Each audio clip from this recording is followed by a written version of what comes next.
in spite of COVID, we were able to keep going, and I kept my business going the whole way through it by coming up with ideas, cannibalizing old vehicles to get parts, also being able to source parts from places where other people don't even think about buying them from. Good afternoon. My name is Lane Harper, or the Diesel Doctor.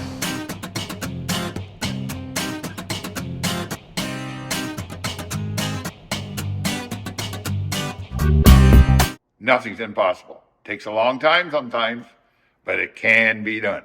The truck's going to be used for well drilling.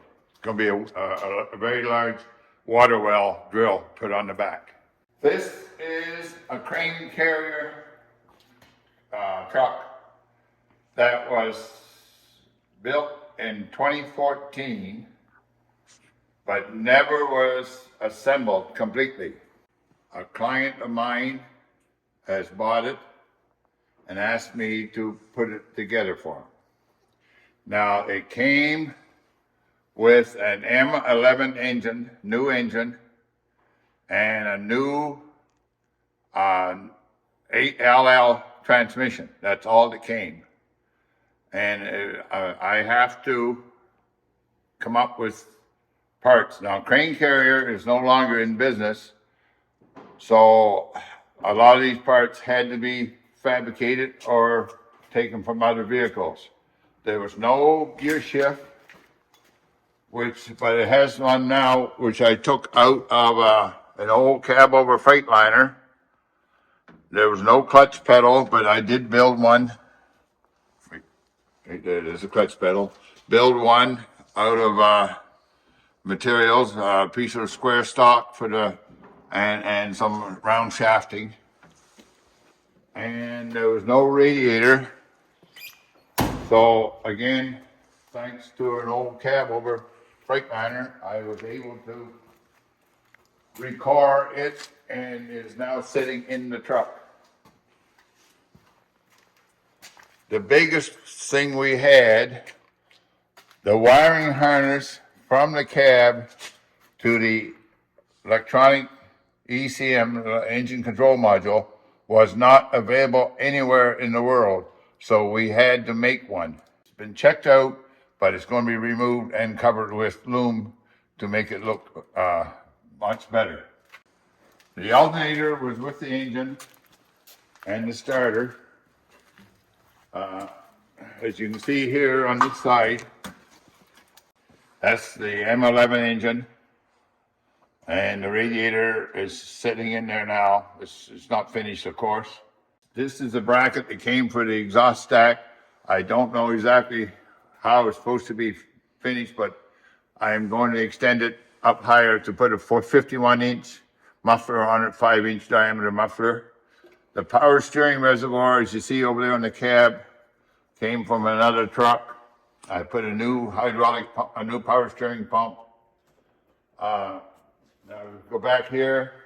This is the transmission, the 8LL transmission I just described. And you can see the shift linkage coming out through the rear of the cab to the transmission. Anybody that is familiar with older Freightliners will recognize it as a pre-88 shift linkage. No air dryer. I purchased an air dryer and installed that.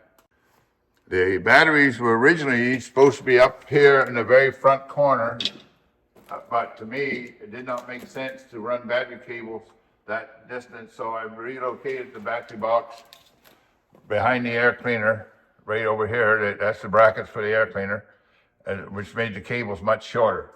Each differential is rated for 23,000 pounds.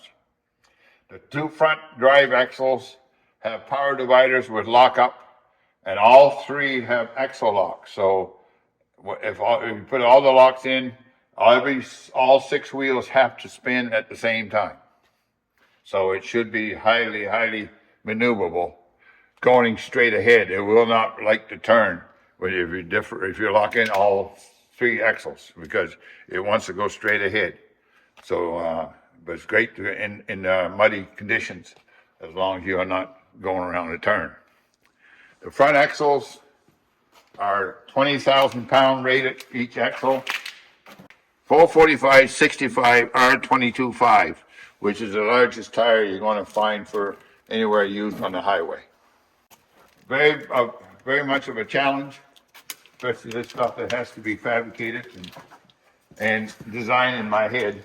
I'm not an engineer, but I have over the years come up with ideas. It came here on a float from Pennsylvania and unloaded by a tow truck, Rick Murphy's, good old Rick Murphy. And then he brought it in here and shoved it sideways and got it in the location where it is. And hopefully we're going to be able to drive it out.